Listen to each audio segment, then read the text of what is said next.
کہانی پسند آنے پر ویڈیو کو لائک اور شیئر ضرور کیجیے۔ شاید ان کو اپنی غلطی کا احساس ہو چکا تھا۔ اس کے یہاں آنے کے اگلے دن بابا جان نے اسے یہ بتانے کے لیے فون کیا تھا کہ وہ اسے اس شادی کے مائنڈ میک اپ کے لیے کچھ وقت دینے کے نوازش کر رہے ہیں۔ بابا جان کی پزمردہ آواز سن کر انایا کو ایک لمحے کے لیے ان کے اکیلے پن کا احساس تو ہوا تھا، لیکن انہیں اپنی ضد پر قائم دیکھ کر اس نے ہوگا ان کا چہیتا خیال رکھنے کے لیے کہتے ہوئے یہ احساس جھٹک دیا تھا۔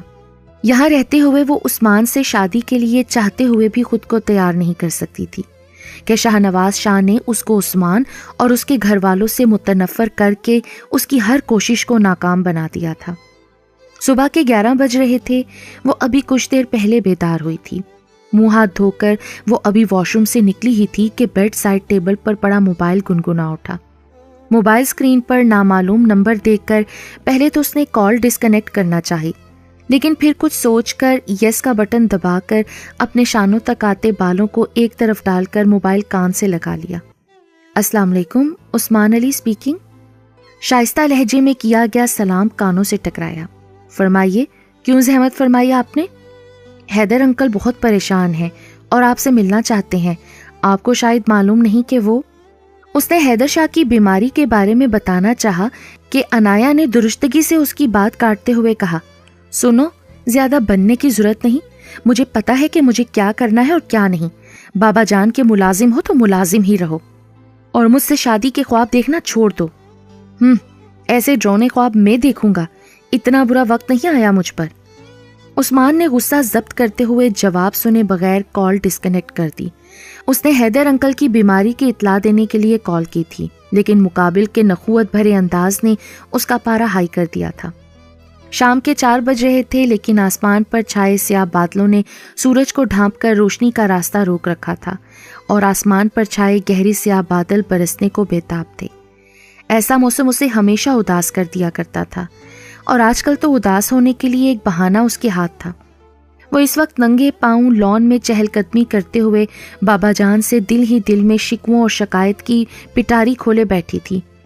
وہ بابا کے اتنے سخت اور بے لچک رویے پر حیرت زدہ تھی۔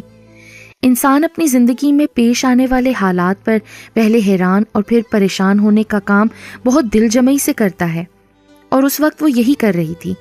دل کا غبار آنکھوں سے ٹپکتے آنسوؤں کی صورت میں نکل کر اس کے گالوں کو نم کر گیا تھا، اور عین اسی لمحے آسمان سے گرتے چند قطروں نے جیسے رونے میں اس کا ساتھ دیا تھا۔ اس نے گھر واپس جانے کا ارادہ کر لیا تھا اور اپنے اسی ارادے سے شاہ نواز چچا کو آگاہ کرنے کے لیے بائیں جانب واقع ان کے کمرے کی طرف رخ کیا۔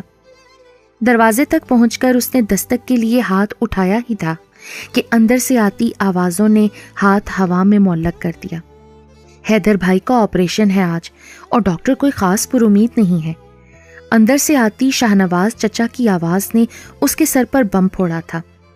پھر تو ہمارا کام بہت آسان ہو جائے گا بابا جان۔ یہ فیصل شاہ کی چہکتی آواز تھی۔